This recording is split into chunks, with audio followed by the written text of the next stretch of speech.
विधायक जी को जो सैलरी मिलती है वो भी इनकम टैक्स उसका भी भरा जाता है कि वो टैक्स फ्री रहती है? भोजपुरी में सेंसर बोर्ड है, वाहियात गाने बन रहे हैं, इतने गंदे गाने हैं कि आप अपने परिवार के साथ बैठ के उस गाने को नहीं सुन सकते। भोजपुरी में कहावत है जी कि चामे का बेर्रा कुक्कू रखवार।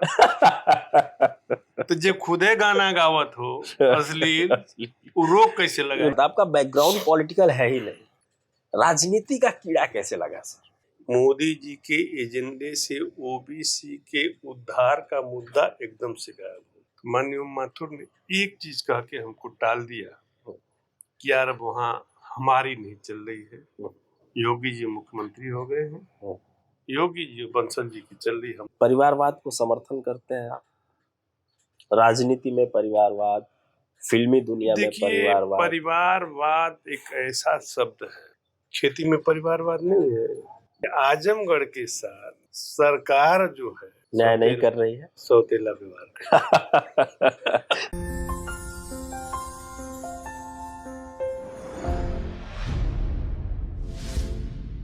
नमस्कार, मैं हूं विपिन कुमार और आज हम बात करने जा रहे हैं एक ऐसे शख्स से जिन लोगों के बारे में कहा जाता है कि उत्तर प्रदेश के जितने भी समाजवादी पार्टी के विधायक लोग हैं वो विधायक से ज्यादा अखिलेश यादव के सिपाही कहे जाते हैं, क्योंकि कोई भी बात हो, चाहे सदन से लेकर सड़क तक कोई भी बात हो, जो अखिलेश यादव बोलते हैं या अखिलेश यादव कहते हैं, जन जन तक पहुंचाने की जिम्मेदारी इन लोगों की होती है। हमारे साथ हैं आजमगढ़ के सगड़ी विधानसभा के विधायक डॉक्टर एच.एन. पटेल साहब। बहुत बहुत स्वागत है सर आपका हमारे चैनल में। धन्यवाद विपिन जी, बहुत बहुत धन्यवाद। सर, कैसा चल रहा है विधानसभा का सत्र? मजा आ रहा है कि नहीं? नहीं, एक्चुअली विधानसभा सत्र जब लंबा चलता है जी, तो प्रत्येक प्रतिनिधि को अपना सवाल प्रश्नकाल के दौरान पूछने का लगभग समय मिल जाता है। परंतु जब से ये भाजपा सरकार आई है, चाहे माननीय योगी जी की 1 सरकार रही हो या ये 2 चल रही हो, देखते होंगे जब बजट सत्र आता है यानी फरवरी में, उसी समय 8 से 7 से 8 दिन चलती है। उसके बावजूद उसके बाद देखा जाए तो विषय ये वाली सर, मैं आपके बारे में पढ़ रहा था तो आप किसी एक वीडियो में कह भी रहे थे कि विधायक बनने के 1 साल बाद आपको मौका मिला बोलने के लिए। वही बात मैं करना चाह रहा हूँ कि जब विधानसभा लंबी चलेगी तो जाहिर सी बात है बोलने का मौका मिलेगा जी। जब 60 होगी, अब जैसे मान लीजिए इस बार 3 दिन 4 दिन, ऑफिशियली तो 5 दिन की है, लेकिन हमें नहीं लगता कि 20 तारीख को सदन चलेगा। जैसे कि कुछ अंदर से खबरें आ रही थी कि हो सकता है कल ही सदन समाप्त हो जाए। तो ये जो सदन में लड़ाइयाँ होती है सत्ता पक्ष और विपक्ष के बीच, ये सदन के बाहर भी होती है या सदन के अंदर होती है? नहीं, सदन के बाहर तो जब चुनाव आता है तब होती हैं, लेकिन सदन एक ऐसी जगह है जहां पे हम विपक्षियों को सैद्धांतिक रूप से सवाल पूछने का अधिकार होता है। अगर हम सवाल नहीं पूछेंगे और सत्ता पक्ष उसका जवाब नहीं देगा तो हमारी जवाबदेही पब्लिक में कैसे तय होगी? तो प्रश्नकाल 1 घंटे 20 मिनट का होता है जी, और हम लोग जब अब तो ऑनलाइन प्रश्न लगने लगे हैं तो प्रश्न लगाने में बड़ी मेहनत करनी पड़ती है। 12:01 पे समय बीत गया तो हो सकता है आपका सवाल न आए, तो 12 बजे रात तक जगना पड़ता है अपना सवाल लगाने के लिए। और देखते हैं कि जब 12 बजा तब तक से उस सवाल को हम लोग लगाते हैं ताकि नंबर आ जाए। जो सवाल किया जाता है वहां पे, पब्लिक की जो बातें होती हैं, जो सड़क पर गांव पे जो आप लोगों को सुनते हैं, वही बात वहां पे जाके आप रखते हैं। एक मैं शब्द सुनता हूं, मतलब सत्ता में जो सत्ता पक्ष की जो सरकार, जो सत्ता की सरकार होती है, जो विपक्ष में लोग होते हैं वो लोग कहते हैं कि हमारी सरकार नहीं है इसलिए हमें काम करने का उतना अवसर नहीं मिलता है या फंड नहीं मिलता है, क्या इसमें कितना दिक्कत आती है? नहीं, बिल्कुल आपकी बात सही है। माननीय राष्ट्रीय अध्यक्ष जी की जब सरकार थी 12 से 17, तो वो उनके पास जो भी चला जाता था, चाहे सत्ता पक्ष का हो चाहे विपक्ष का हो, वो सबको एक समान देखते थे। लेकिन जब से भारतीय जनता पार्टी की सरकार आई है, तो अगर निधि को छोड़ दिया जाए तो हम लोगों को बहुत ही मशक्कत करनी पड़ती है अपने कामों को कराने के लिए। आप भी तो बीजेपी में थे सर। हाँ बिल्कुल। मोह भंग हो गया बीजेपी से? नहीं, मोह भंग नहीं हुआ। मैं 2013 में बीजेपी ज्वाइन किया था और सिर्फ एक मुद्दे पे ज्वाइन किया था, जब माननीय मोदी जी ने एक मीटिंग में कहा था कि मैं भी पिछड़ा हूँ, पिछड़ी जाति का बेटा। तो हम पिछड़ों में एक आस जगी कि अगर मोदी जी प्रधानमंत्री होते हैं तो हम पिछड़ों की बात करेंगे। लेकिन जब पिछड़ों के अधिकारों पे कुठाराघात होने लगा, और आपको हकीकत बता दूं कि मधुबन विधानसभा एक ऐसी विधानसभा थी, जब मैं 12 में चुनाव लड़ा था तो एक तरह से निर्दल लड़ा था और 22,513 वोट हमको मिले थे। वहीं भारतीय जनता पार्टी 5वें स्थान पे थी, तो एक पार्टी से मिल के लड़ी थी, उसको 19,000 कुछ वोट मिले थे। निर्दल हो गए भी आप बीजेपी से आगे थे। जब बीजेपी ज्वाइन किया तो मधुबन को गढ़ने के लिए मधुबन में हम लोगों ने बड़ी मेहनत करी। हम 2 लोग मेहनत बहुत किए थे, हम थे और एक भरत भैया नाम का, और बीजेपी को अच्छी पहचान हम लोगों ने मधुबन में कराई।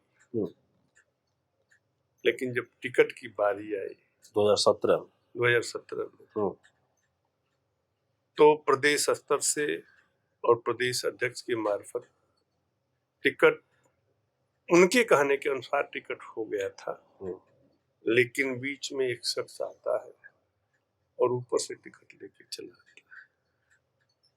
टिकट नहीं मिला। गुस्से में मैंने अपना पर्चा भी निर्दल रूप में भर दिया। 17 में फिर दोबारा। उस समय हमारे प्रदेश के प्रभारी हुआ करते थे माननीय ओम माथुर जी, और बिहार के संगठन मंत्री थे। ये दोनों लोग हमारे पास आए और क्षेत्रीय अध्यक्ष इस समय दिवंगत हो गए उपेंद्र शुक्ला जी, वो आए। हमसे उन लोगों ने कहा कि डॉक्टर साहब आप अपना पर्चा उठा लीजिए, शायद वो लोग कहीं से अपना सर्वे कर लिए होंगे, यदि ये चुनाव लड़ता है तो हम लोग की 2 सीटें फंस सकती, घोसी और मधुबन। उनको फीडबैक अच्छा दिया गया था, किसी ने दिया। तो इन तीनों लोगों ने हमें देवरिया में, हालांकि हमारे हॉस्पिटल में लोग आए थे, मैं नहीं मिला, फिर देवरिया में हमको बुलाया गया और कहा गया कि वहीं एक हमसे चूक हुई है। बुलाने पे मैं चला गया देवरिया। हमारा वेट करते रहे लोग, करते रहे, मैं नहीं मिला। तो एक आगे होम्योपैथिक कॉलेज है, चिलचिलाती धूप में लोग वहीं वेट कर रहे थे। तो दिवंगत माननीय उपेंद्र शुक्ला जी का फोन हमारे पास आया कि डॉक्टर साहब यार इतना बड़े नेता आए हैं, पर्चा मत उठाना, आके मिल लो। वहीं फंस गए, उनकी बात को बुला लिया गया, चले गए। तो माननीय माथुर ने कहा कि डॉक्टर साहब आप देवरिया आओ, कल बैठ के बात करते हैं। तो वहीं राष्ट्रीय संगठन और प्रदेश संगठन मंत्री बिहार माननीय माथुर जी और माननीय ये उपेंद्र शुक्ला, बात हमारे बीच में नहीं है, बैठ के बात हुई। माननीय माथुर ने कहा कि डॉक्टर साहब देखो, पर्चा वापस ले लो, यदि हमारी सरकार बनती है, एकदम अक्षरशः बता रहा हूं कि यदि हमारी प्रदेश में सरकार बनती है तो आपको सदन या सदन के समकक्ष रखा जाए। और 17 में आपने देखा होगा कि प्रचंड बहुमत की सरकार बनी। मैं दिल्ली गया, माननीय माथुर से मिला। माननीय माथुर ने एक चीज कह के हमको टाल दिया कि यार अब वहाँ हमारी नहीं चल रही है, योगी जी मुख्यमंत्री हो गए हैं, योगी जी बंसल जी की चल रही, हमारी नहीं चल रही, इसलिए मैं आपकी कोई मदद नहीं कर जबकि राजनीति में मुझको लगता है कि तो अक्षर से ऐसा होता है। होता है, नो डाउट। तो थोड़ा सा एक तो वहां से मोह भंग हुआ कि इतना मेहनत करने के बाद, और जब जो वादा करता है आदमी अपनी बातों पे खरा नहीं उतरता है, तो हम जैसे हम तो पॉलिटिकल थे नहीं, बेसिकली पॉलिटिकल तो है नहीं, बेसिकली तो मैं डॉक्टर हाँ, हूँ, मैं वही आऊंगा। तो हमें थोड़ा सा आड़ लगा। और जब 14 से 19 वाली सरकार में मैं केंद्र सरकार की बात करूं, तो माननीय मोदी जी के एजेंडे से ओबीसी के उद्धार का मुद्दा एकदम से गायब हो गया। तब हमें लगा कि नहीं, यहाँ रहने से बहुत कोई फायदा नहीं। आप एक बात बोले कि जब 17 में आप टिकट मांग रहे थे तो टिकट मिला नहीं, कोई ऊपर से आया और लेके चला गया। कोई ऐसी स्थिति ऐसी नहीं थी कि 22 में आप जब समाजवादी में आए तो आप भी शायद ऊपर से आए और टिकट लेके चले गए? उससे पहले भी लोग तैयारी में थे, लाइन में थे। ऐसा ऐसा फील होता है? सही है, मैं टिकट के लिए नहीं आया। जब भारतीय जनता पार्टी से मोह भंग हुआ, माननीय राष्ट्रीय अध्यक्ष की मैं जब भाषण सुनता था, तो हमें लगा कि नहीं, ये प्लेटफार्म अपनी बात रखने का उचित प्लेटफार्म है। तो मैं टिकट के मार्फत समाजवादी पार्टी नहीं ज्वाइन किया। मैं अपने विचारों को और उनके विचारों में समानता देखी, तो मैं 1 अक्टूबर 2021 को पार्टी ज्वाइन की। और अच्छा, ये मैं जब बात कर रहा था मैं लोगों से कि हाँ मुझे जाना है विधायक जी का इंटरव्यू लेने, तो लोग मुझसे कहे कि जरा एक सवाल पूछेगा कि विधायक जी को लोग को जो सैलरी मिलती है वो भी इनकम टैक्स उसका भी भरा जाता है कि वो टैक्स फ्री रहती है? नहीं, देखिए, वो सैलरी नहीं है, वो 1,25,000 जो मिलता है उसमें 25,000 रुपए एज ए सैलरी है, बाकी 1,00,000 रुपए एज ए मानदेय आता है। अच्छा, तो 25,000 मानदेय मतलब मेडिकल की सुविधा, आना जाना, हवाई जहाज, ट्रेवलिंग, ये मान सब? लीजिए कि आपने एक अपना बिजली बिल रखा, या वो रखा, क्या नाम है कि प्रतिनिधि रखा, तो 20,000 25,000 उसको देना, 20,000 देना, 20,000 उसमें लिखा हुआ है। कंप्यूटर आपको लाइव स्थापित करनी है, मतलब सबका टाइप करने पेपर का, मतलब ऑर्डिनरी खर्चे वो मानदेय होता है। जो 25,000 है उस पर इनकम टैक्स देना पड़ता है। 25,000 पे देना पड़ता है। तो 25,000, 1 मिनट। लेकिन जो विधायक 25 गुणे 12 करेंगे आप, तो कितना होता है? लगभग 3 लाख। हाँ, लगभग क्या 3 लाख? हाँ, पूरा 3 लाख। और आजकल इनकम टैक्स 3 लाख पे तो लगता नहीं है। तो जो विधायक इसी सैलरी पे डिपेंड रहते हैं उनको इनकम टैक्स नहीं देना पड़ता, हम लोग तो देना पड़ता है। हमारी स्लैब तो 30+ में है। अब आपका, मैं देख रहा था, आपका बैकग्राउंड पॉलिटिकल है ही नहीं। आप डॉक्टर हैं, बढ़िया आपका चल रहा है, अस्पताल चल रहा है, नाम है अपने क्षेत्र में, पूर्वांचल के क्षेत्र में। राजनीति का कीड़ा कैसे लगा सर? कैसे, मतलब आप कब सोचे राजनीति करना है? एक्चुअली ये बताऊं, आपने पूछ ही दिया। ये बात है 2010 की। एक हमारा बैचमेट हुआ करता था, विद्युत यादव, वो ब्लॉक प्रमुख था बड़राव का। 10 में जब चुनाव हुआ तो उसने कहा कि यार इस बार हम नहीं लड़ना चाहते, आप चुनाव लड़ो, ब्लॉक प्रमुख का। तो हमने कहा यार हमारी डॉक्टरी अच्छी खासी चल रही, हमको क्यों राजनीति करना है? वो एक शब्द कहा कि हमारी इज्जत मित्र तुम्हारे हाथ में है, यदि तुम चुनाव नहीं लड़ोगे तो हमारा विरोधी हमारे ऊपर हावी हो जाएगा और चुनाव जीत जाएगा। जबरदस्ती, हालांकि मैं फिर भी अवॉइड करता था, लेकिन वो जो हमारे करता धरता है, यानी बीच वाले भाई साहब, वो जानता था कि सबसे नाजुक कड़ी यही है, नब्ज यही है, अगर इनको पकड़ लेंगे तो डॉक्टर इधर उधर नहीं हो पाएगा। भाई साहब को पकड़ा, भाई साहब ने कहा कि भाई अगर इतना कह रहा था चलो लड़े जाते हैं।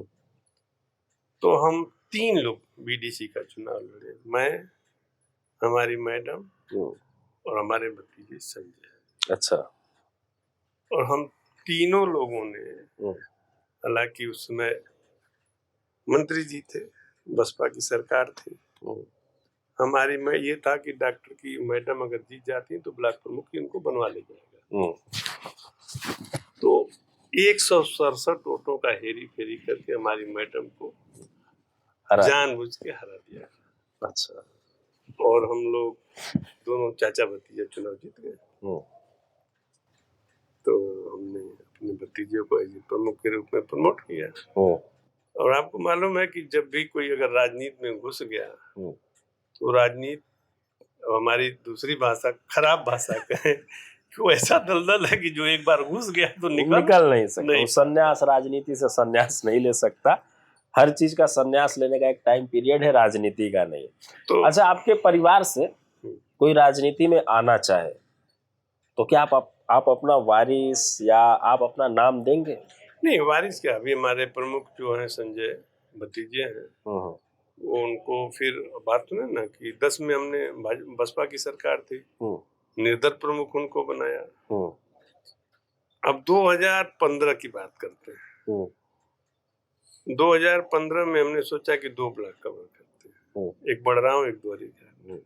द्वारी घाट में हमने संजय को खड़ा किया और धीरे से बहू को खड़ा कर दिया। बड़राव में जो कोई जानता नहीं था किसकी बहू है, वहां जब नहीं जानता तो समाजवादी की तब सरकार थी, वहां धीरे से उनका पर्चा वैध हो गया। और यहाँ पे अवैध हो गया डीएम साहब के कर कमलों के द्वारा, क्योंकि आप उस टाइम बीजेपी में थे। नहीं, उस समय नहीं ज्वाइन किया। 15 में आप 15 में ज्वाइन बीजेपी थे। सॉरी, 15 में ज्वाइन। तो जब पर्चा उनका खारिज हुआ तो एक सीट तो हमने जीत ली थी, बड़राव वाली। फिर हमने ब्लॉक प्रमुख की जो विद्युत यादव हमारे उसमें मित्र थे, लेकिन बीच में कहीं खटास आई तो हमारे खिलाफ सब खड़े हुए। अच्छा। तो 91 वोटों में 82 वोट हमको मिले, बाकी विद्युत यादव। मतलब बम्पर जीत। हाँ। और बीच में वही 2010 के बाद 2012 में आपसे कहा ना कि अब जब राजनीति में घुस गए तो कीड़ा कुलबुलाने लगा, तो विधानसभा 12 में लड़े थे। परिवारवाद को समर्थन करते हैं आप? राजनीति में परिवारवाद, फिल्मी दुनिया में परिवारवाद? परिवारवाद एक ऐसा शब्द है, खेती में परिवारवाद नहीं है, इसीलिए मैं मेडिकल प्रोफेशन में परिवारवाद नहीं है। बिल्कुल है, बिल्कुल है। फिल्मी दुनिया में परिवारवाद नहीं है, इसीलिए मैंने ऐड कर दिया राजनीति और फिल्मी दुनिया। पॉलिटिक्स में यदि एक परिवार का आदमी अगर उनका इंटरेस्ट है कि मैं राजनीति करूं, तो उनके विचारों का हनन करने का हमारा कोई अधिकार नहीं है।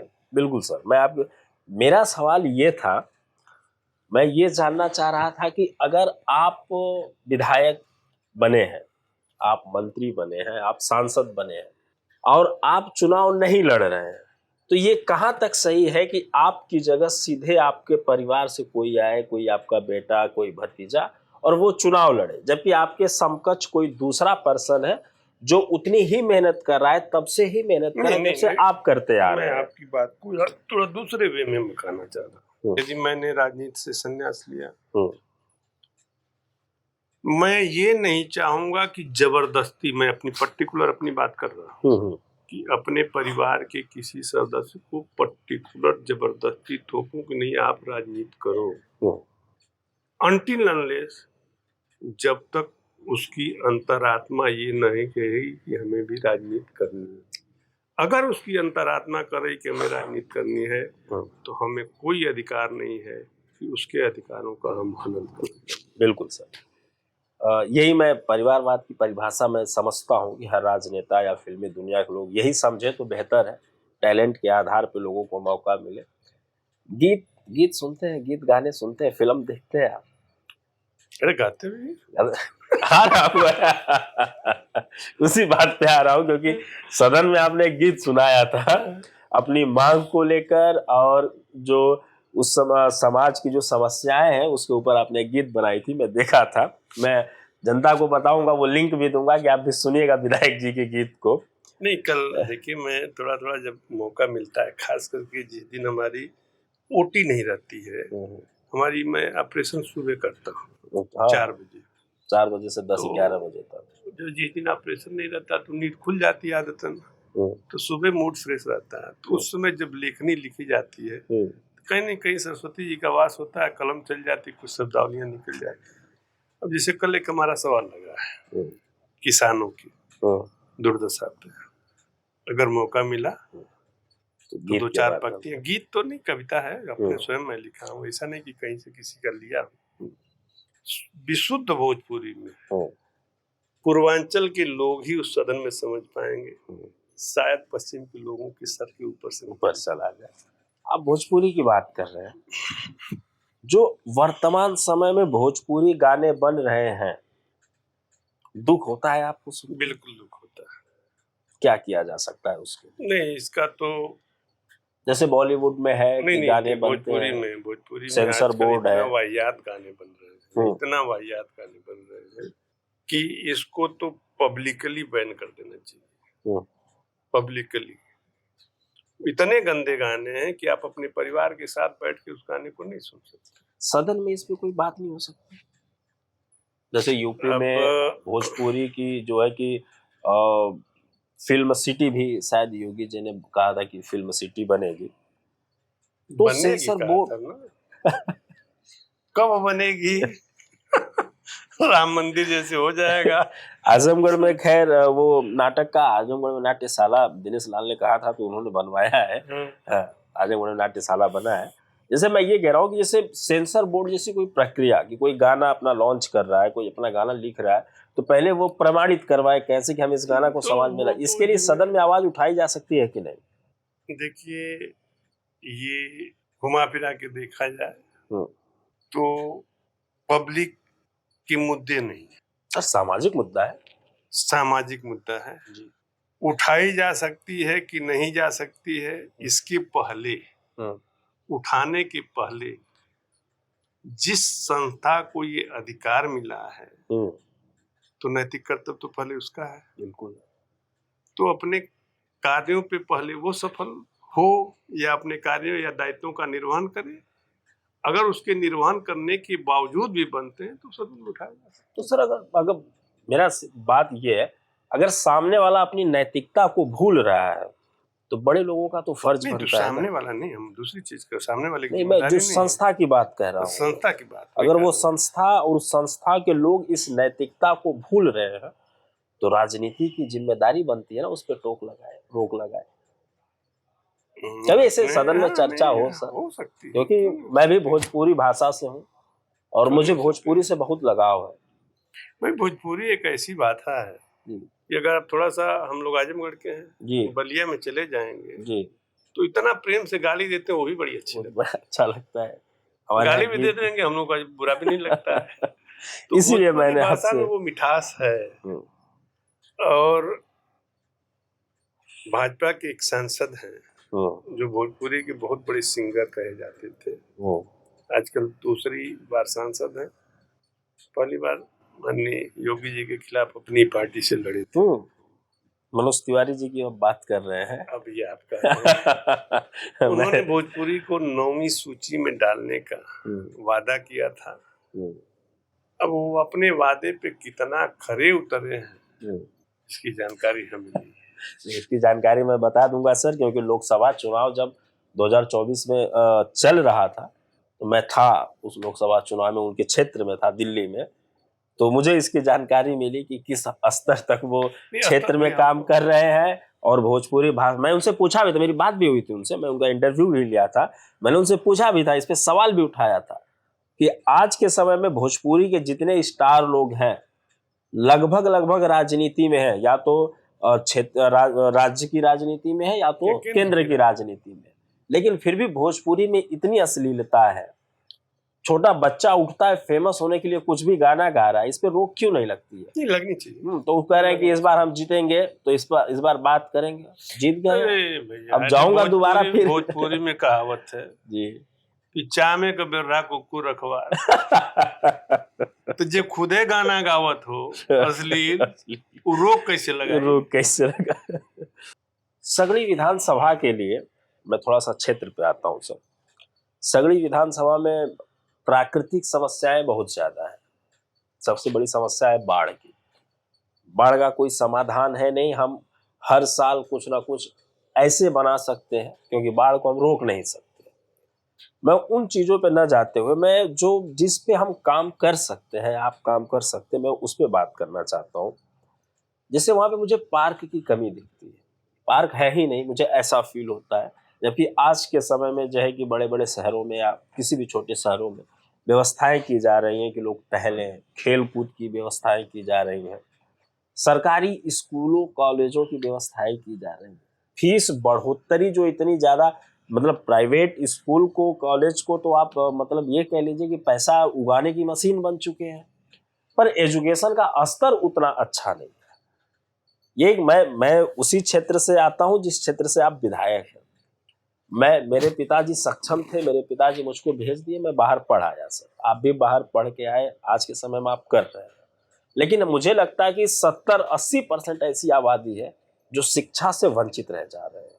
इसके लिए क्या असर किया जा सकता है? कोई पब्लिक लाइब्रेरी सरकारी स्तर पे, या कोई संस्था तैयारी कराने वाली, कुछ आप अपने स्तर से कभी इस पे विचार हो सकता है सगड़ी के लिए? देखिए, बाढ़ जी, शिक्षा जी, स्टेडियम या पार्क, जी, 4 चीजें आपने बोली।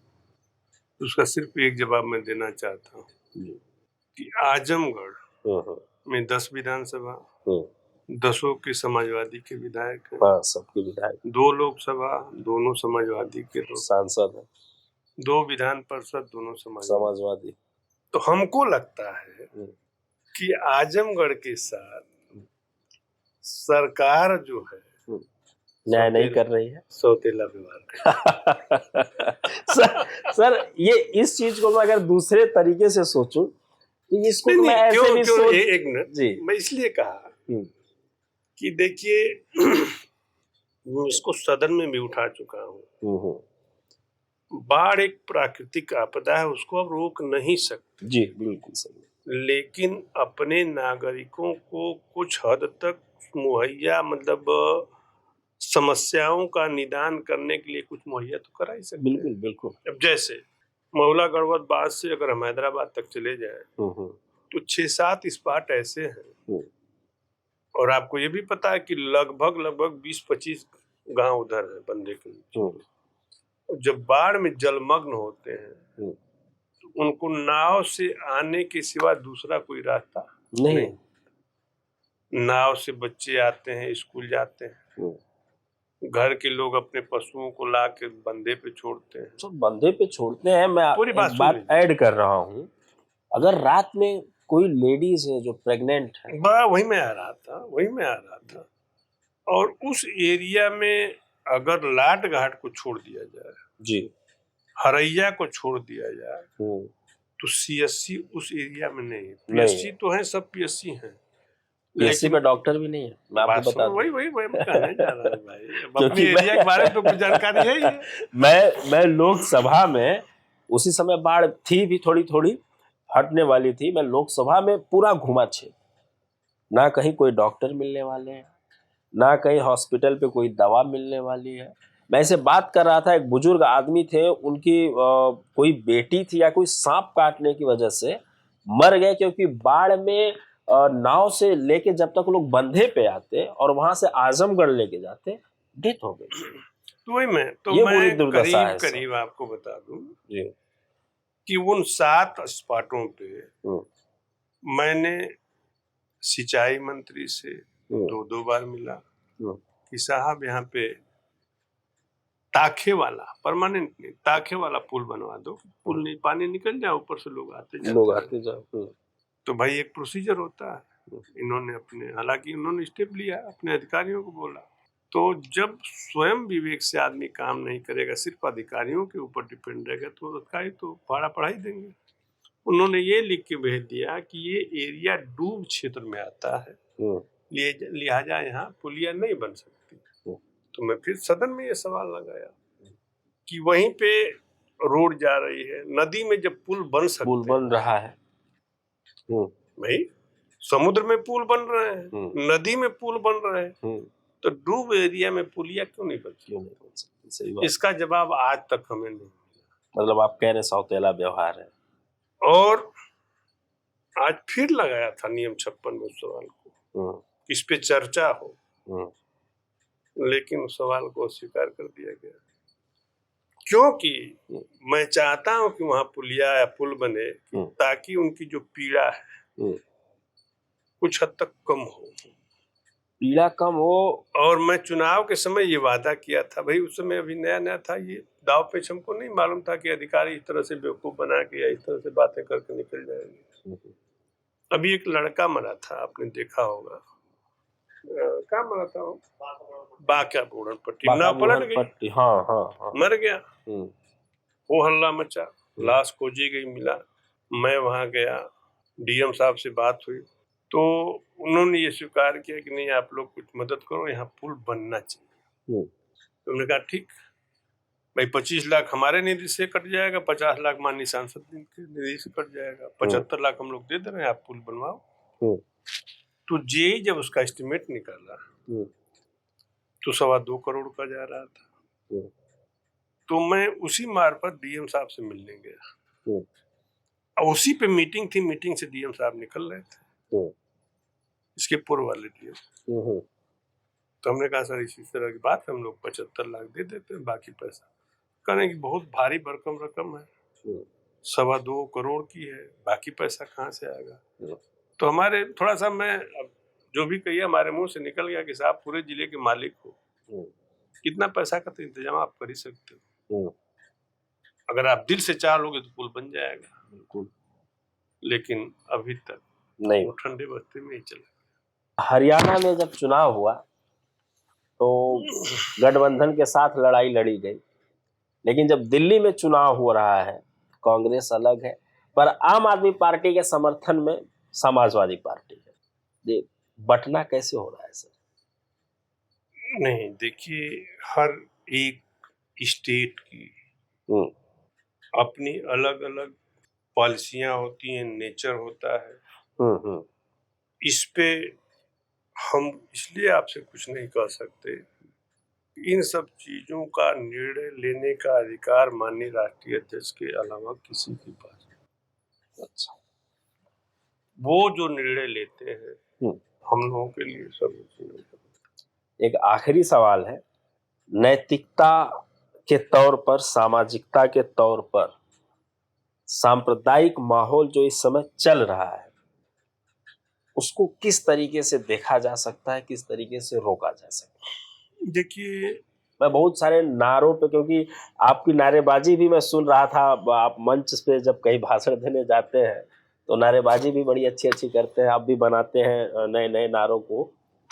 तो नहीं, तो नारे मैं किसी को चुभने नहीं, वो सांप्रदायिक नहीं होते हैं, इसीलिए मैं किसी नारे का उल्लेख किए बगैर वर्तमान समय में जो सांप्रदायिक माहौल है उसके बारे में जानना चाहता हूँ। नहीं देखिए, हिंदुस्तान जी किसी एक वर्ग विशेष का नहीं जी, आजादी की लड़ाई में जितना हम हिंदुओं का सहभागिता है जी, कहीं उतना ही मुसलमान भाइयों की सहभागिता है। अपनी राजनीतिक रोटी सेकने के लिए अगर इस देश के सौहार्द को बिगाड़ा जाता है तो एक ऊपर बैठा हुआ है वो देखता रहता है, और उसका नतीजा आप लोगों ने अयोध्या में देख लिया। तो कम से कम अयोध्या ही नहीं,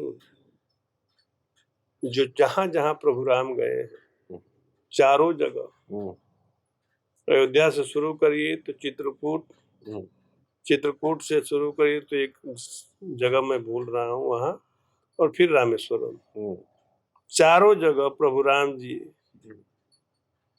इनसे नाराज हो गए थे।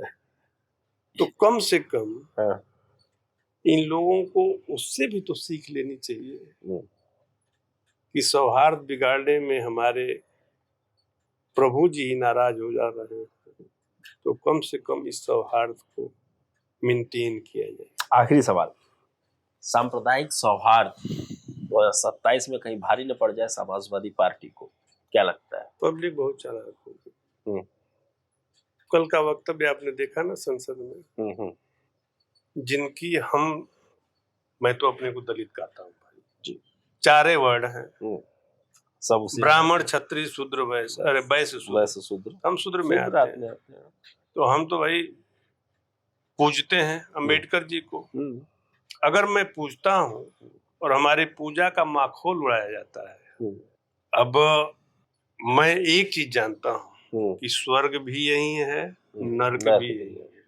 हम जैसा करेंगे यहीं पे हमको भुगत के जाना है। स्वर्ग ऊपर कोई देखा नहीं है। लेकिन कल का वक्तव्य है, क्या हम प्रभु राम के हम दुश्मन तो है नहीं? बिल्कुल नहीं है। प्रभु राम सब आप हो सकता है भाषण में पूजा करते हो, मैं दिल से पूजा दिल से मानता हूँ, दिल से मानता हूँ। बिल्कुल सर। तो ये कहना कि उनकी पूजा जितना उनके नाम की चर्चा करते उतना प्रभु राम का नाम लेते तो स्वर्ग मिल जाता। भाई किसको स्वर्ग मिलेगा, किसको नर्क मिलेगा, ये आपके कर्तव्यों के ऊपर निर्भर कर्तव्यों के ऊपर। और स्वर्ग और नर्क यही है साहब, यही है। ऊपर कौन देखा, वो तो इमेजिनरी है। मुझको लग रहा है बात करके मजा आया होगा आपको भी। ये सवाल थोड़े थे तीखे और मीठे। नहीं तीखे सवाल मीठे सवाल क्या भाई, तीखे होने भी चाहिए। अगर ज्यादा मीठा करेंगे तो शुगर बढ़ जाएगा।